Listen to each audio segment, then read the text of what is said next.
Caros irmãos, que Jesus nos abençoe. No estudo de ciência e espiritualidade, abordaremos hoje a fisiologia transdimensional. Fisiologia é a ciência que estuda como funcionam os seres vivos. E a fisiologia transdimensional estuda a fisiologia nas várias dimensões espirituais do ser vivo. As dimensões de um ser vivo, especialmente as dimensões do ser humano, são 4.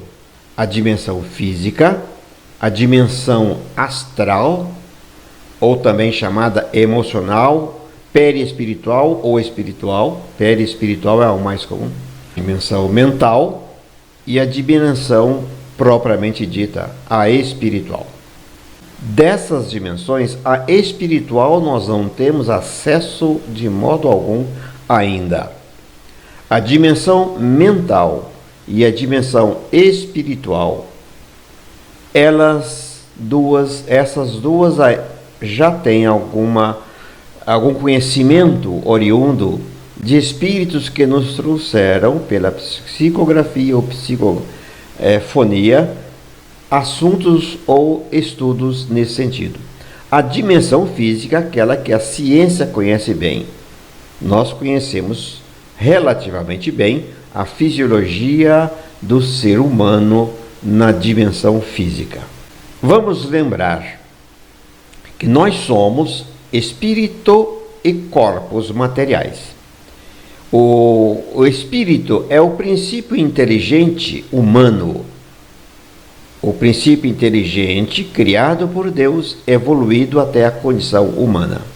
Os corpos materiais são aqueles que envolvem o espírito e são coletivamente chamados de perispirituais, ou corpo perispiritual, ou corpos sutis, que são todos constituídos de matéria derivada do fluido cósmico. Estes corpos materiais estão divididos em 3. O corpo físico, que é o corpo material da manifestação do espírito como encarnado. O corpo espiritual, ou psicossoma, ou perispírito, ou astral, ou emocional, é aquele que está vibrando em uma frequência maior do que aquela do corpo físico. E o corpo mental, que envolve um corpo e é a sede da mente. Esquematicamente, nós temos aqui representado o espírito, o corpo mental, o corpo perispiritual e o corpo físico. Lembrando bem que não há uma separação entre eles.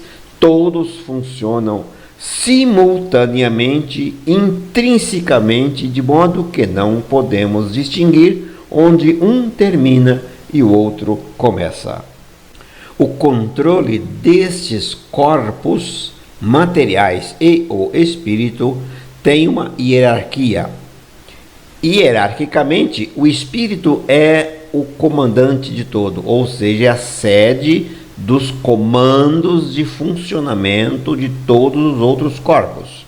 Na sequência, nós temos o espírito, que coordena a função do corpo mental, que por sua vez coordena a função do perispírito, que é o corpo espiritual, que por sua vez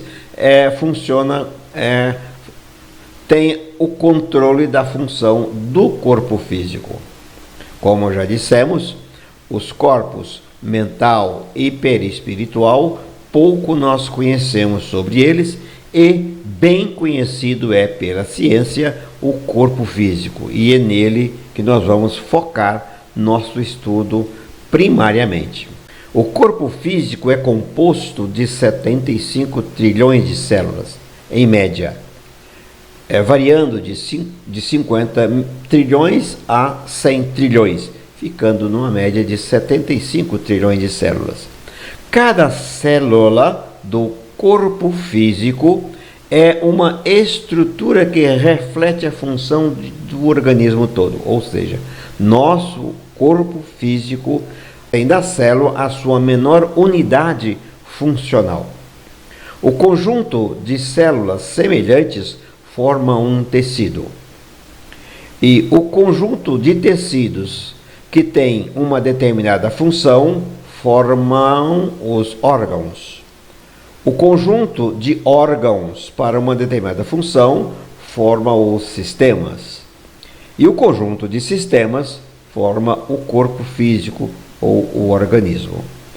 Do ponto de vista espiritual, o corpo físico é a cópia fiel do corpo espiritual ou do perispírito. Na verdade, o corpo material, o corpo físico, reflete todas as funções que estão no perispírito. Como já dissemos, o corpo físico é composto de 75 trilhões de células, que é a base funcional de todo o corpo. O organismo físico tem a célula humana como a base funcional de todo o corpo.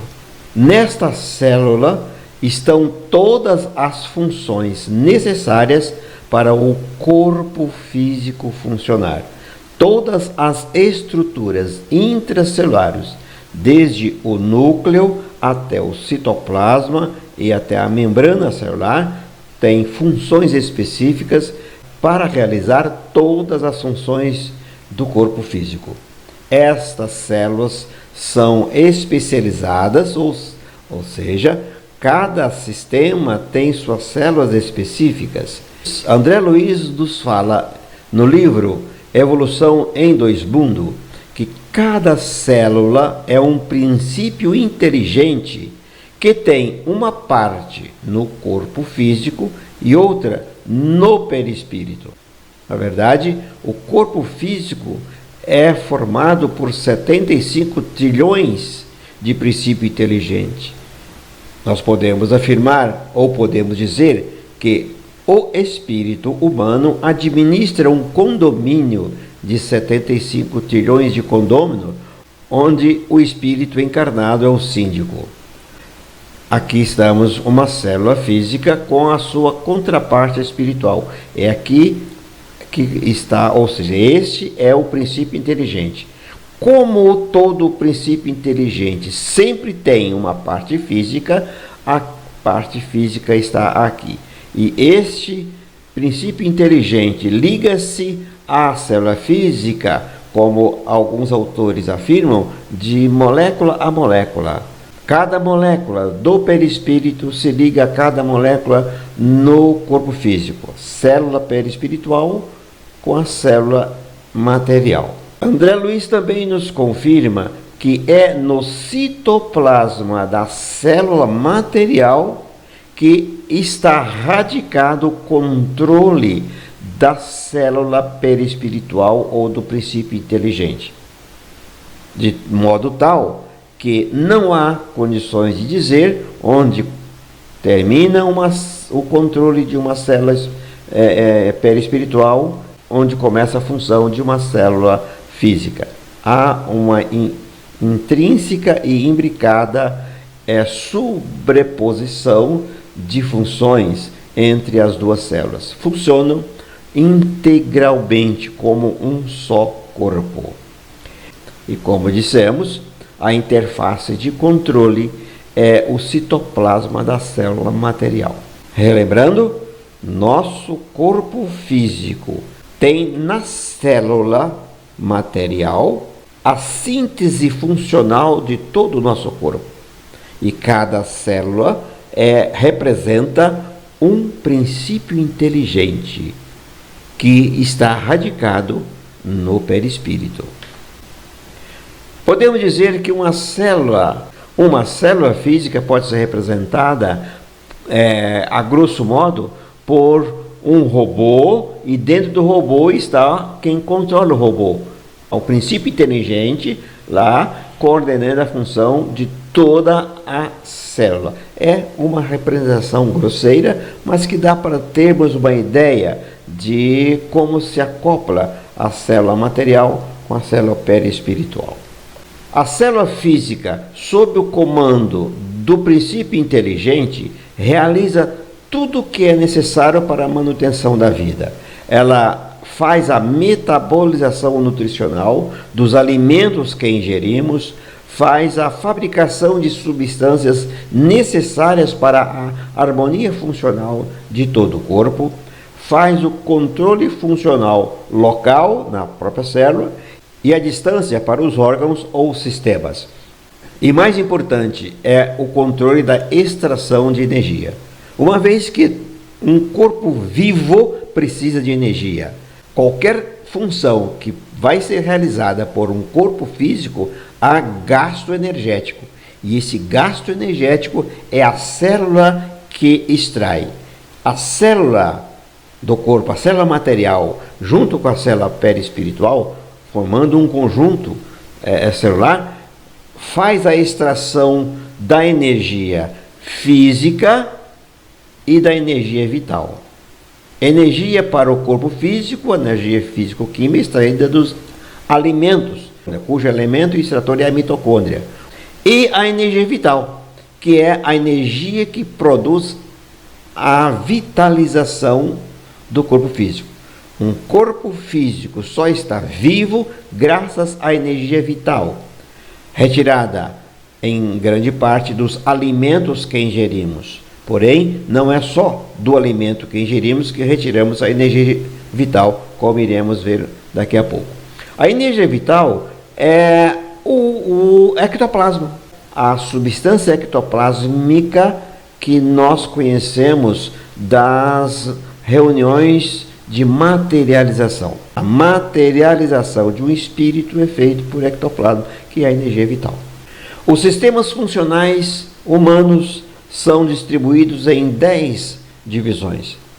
E no corpo humano nós temos sistema nervoso, sistema digestório, sistema respiratório, sistema cardiovascular, sistema osteomuscular, sistema endócrino, reprodutor, excretor, sanguíneo e tegumentar. Cada um deles realizando funções específicas.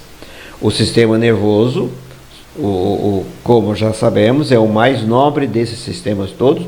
As células do sistema nervoso, que são os neurônios, são aquelas cuja frequência vibratória é superior a todas as células dos sistemas restantes. Estes sistemas funcionais as suas funções são coordenadas por chamados centros de forças ou chakras. Aqueles maiores centros de força, que são 7, o coronário, cerebral, laringeu, cardíaco, gástrico, esplédico e genésico, cujas localizações estão nos corpos sutis, estão localizados no duplo etérico, no perispírito, no corpo mental. No corpo físico não há centro de força, não há chakra.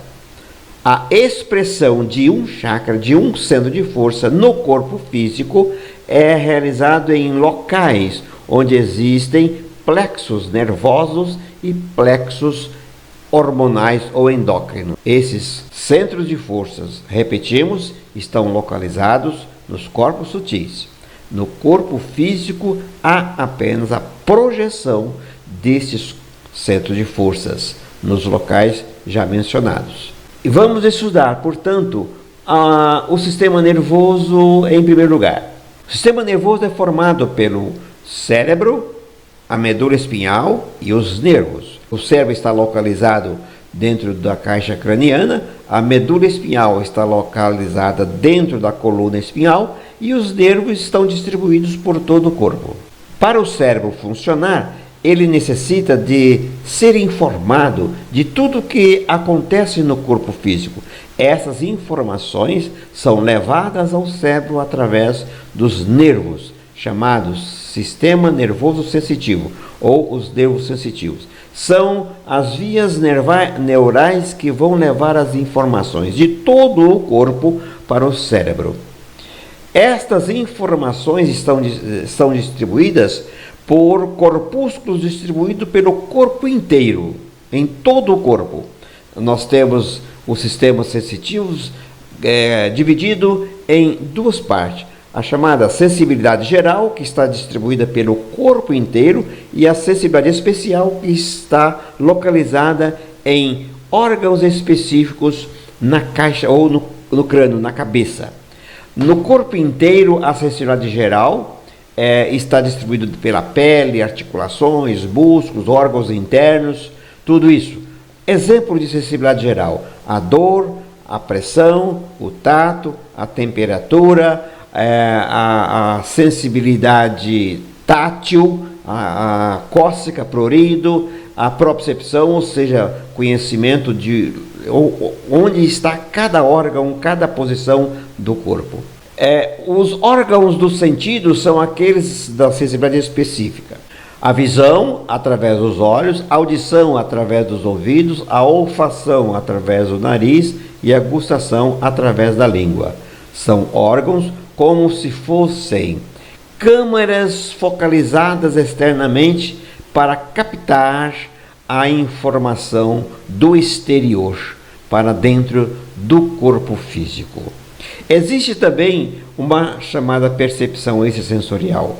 A percepção extrasensorial, nós não sabemos que órgão capta esta informação, mas é uma percepção generalizada.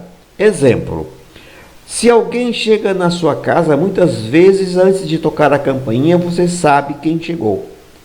É uma percepção que você não sabe como captou, mas ela lhe chega, a informação lhe chega. O telefone toca, você vai atender, mas antes de atender o telefone você já tem uma quase certeza de que a pessoa que está telefonando é fulano, ou seja, você sabe quem é.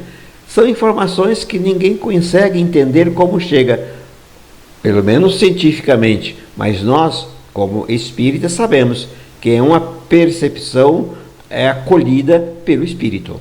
Todas essas informações vão chegar ao cérebro como uma entrada da informação do cérebro. Esta informação que chega, primeiro ela precisa ser identificada. É uma dor, é uma pressão, é uma audição, é uma gustação, ou seja, que tipo de informação está chegando. Isto, o sistema nervoso, o cérebro realiza isto.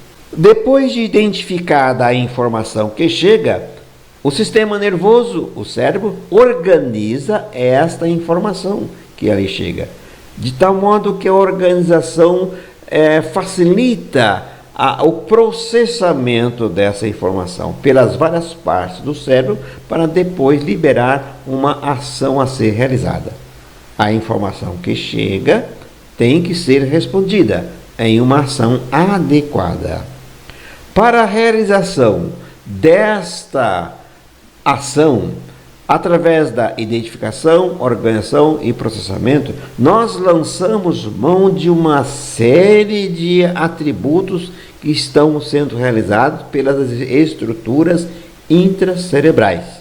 São o sistema de controle motor, sistema de controle mental, emocional e vegetativo, ou seja, aquelas informações, aquelas funções inerentes aos nossos órgãos internos.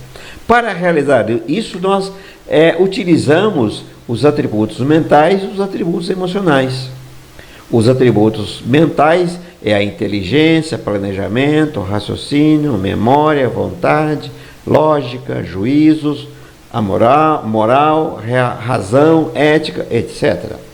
Os atributos emocionais são os sentimentos: amor, paz, alegria, bondade, perdão, ódio, raiva, ciúme, maldade, melindre, etc. Tem inúmeros sentimentos. Os atributos mentais têm um impacto forte e eles são organizados pelos corpos mentais. Os atributos emocionais, que têm uma ação intensa no perispírito, as emoções, os sentimentos impactam profundamente o perispírito. E esse impacto pode lesar o perispírito e nós temos que carregar isso para as outras encarnações. As emoções, portanto, têm um impacto forte no perispírito e os atributos mentais impactam profundamente o corpo mental.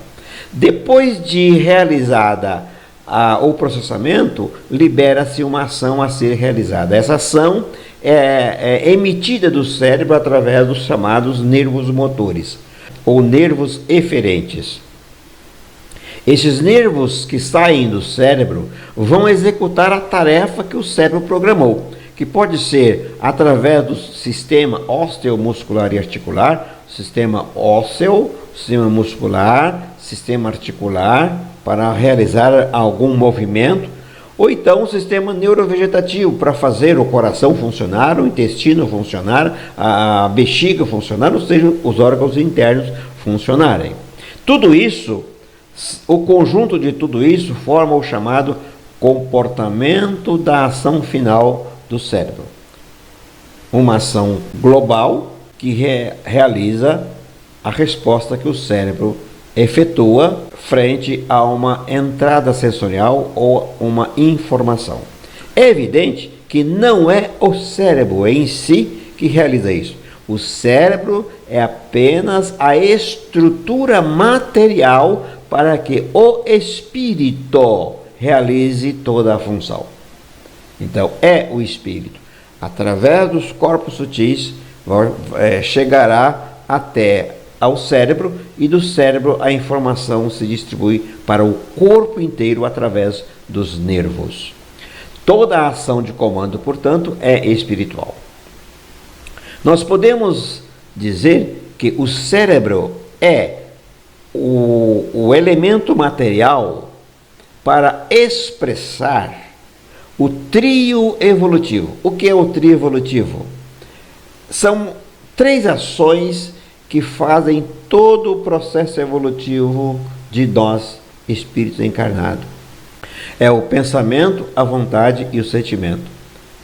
Pensamento é a organização, é o conjunto de todas as ações realizadas pelos atributos mentais. Sentimento é a energia liberada pelos atributos emocionais em suas mais variadas distribuição e tipo. E a vontade? A vontade é aquela parte que foca na liberação do desejo, do livre-arbítrio, da decisão, o que fazer, qual o sentimento utilizar na saída da resposta cerebral. Que tipo de sentimento eu vou usar? Alegria, paz, amor, bondade? Ou seja, a escolha pela vontade. E o pensamento secunda a vontade do sentimento. Então, vontade é o poder de decisão. Pensamento é o ato criador, o elemento criador da resposta a ser emitida. Sentimento é a parte que energiza tudo isso para ser realizado. Então, esta é a ação cerebral. O cérebro é a parte funcional de todo o nosso corpo.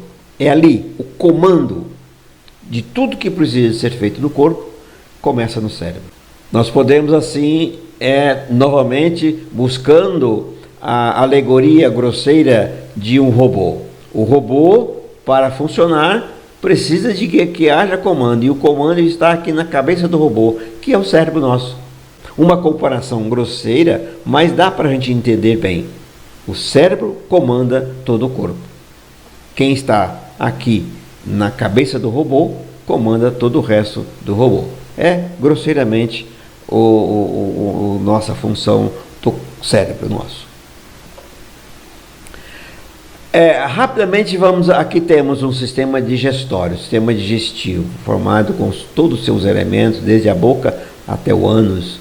A função primordial do sistema digestivo é captar o alimento que chega pela boca, triturar, amassar e quebrar em pequenos pedacinhos através dos dentes, estômago, e distribui isso para os intestinos, quebrar ainda mais até chegar na sua parte menor, que são as moléculas e as substâncias químicas que compõem o alimento. Isto, ou esses alimentos, ou essas substâncias são absorvidas pelos intestinos, lançadas na corrente sanguínea, que o sistema circulatório vai distribuir esse alimento para o corpo inteiro, e a célula, cada célula receberá o seu quinhão de alimento para ser metabolizado.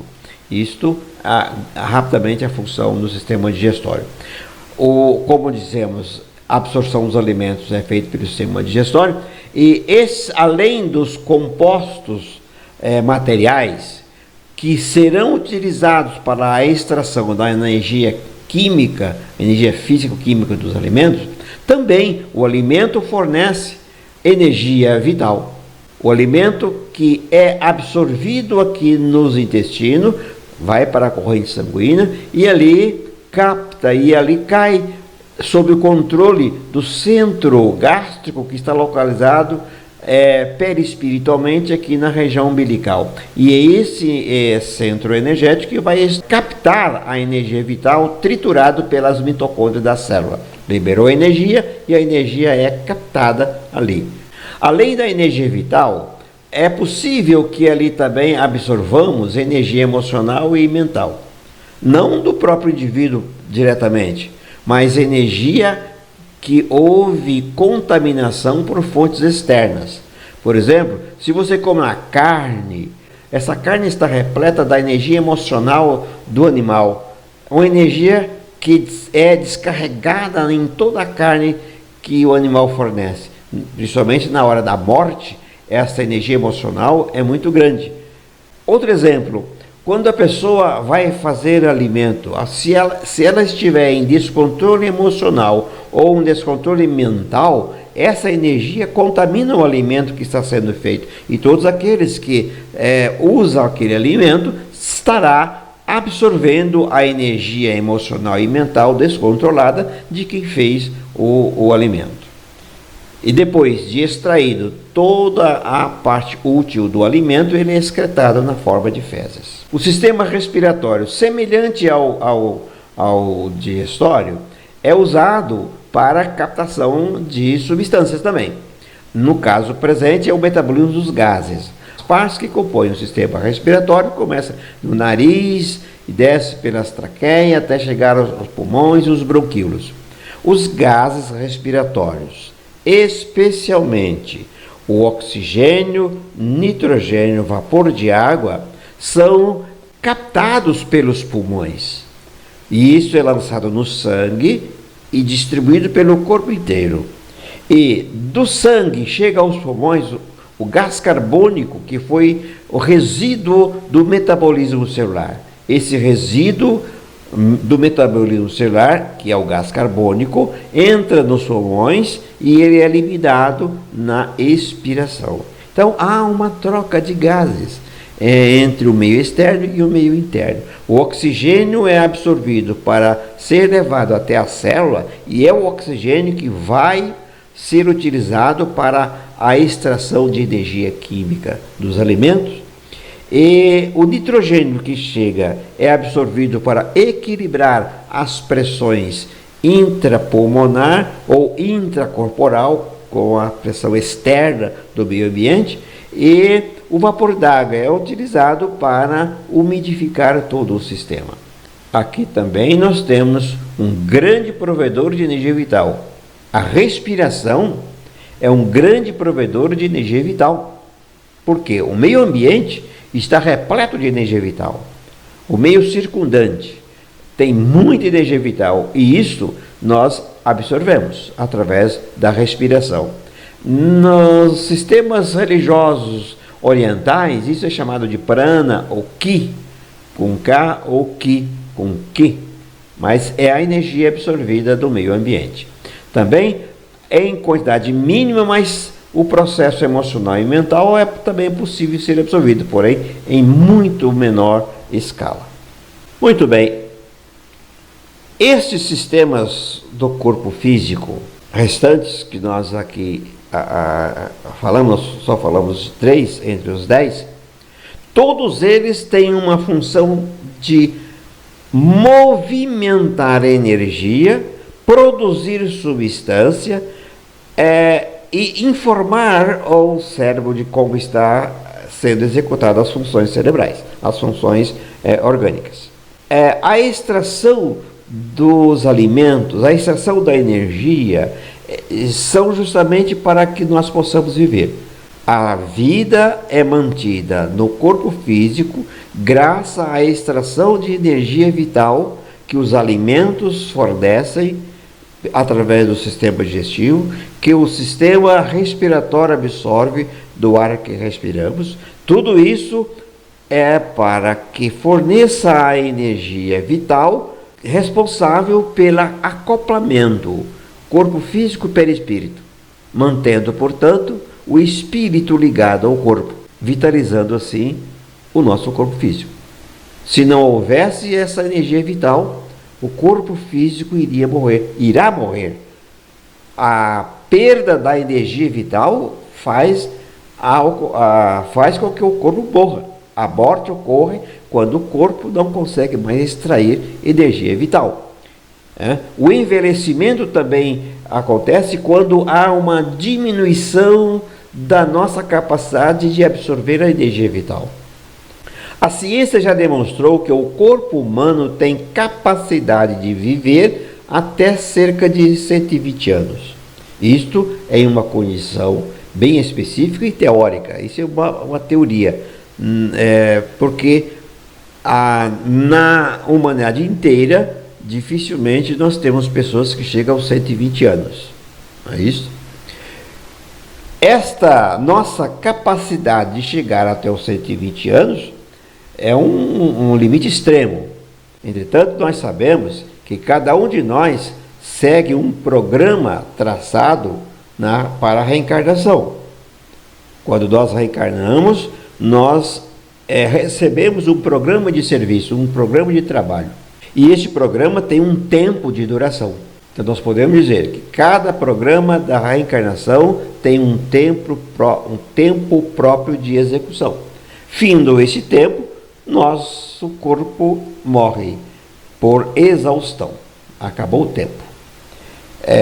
Grande parte das vezes, nós encarnados vivemos menos do que esse tempo programado na reencarnação, porque abusamos das funções corporais. Esse abuso, tanto para mais quanto para menos, provoca desgaste e aí as células morrem mais cedo, o corpo morre mais cedo, justamente porque houve desgaste exagerado. O desgaste para mais nas hiperfunções do nosso corpo, nas drogas, nas bebedeiras, nas extravagâncias de todos os tipos que nós realizamos.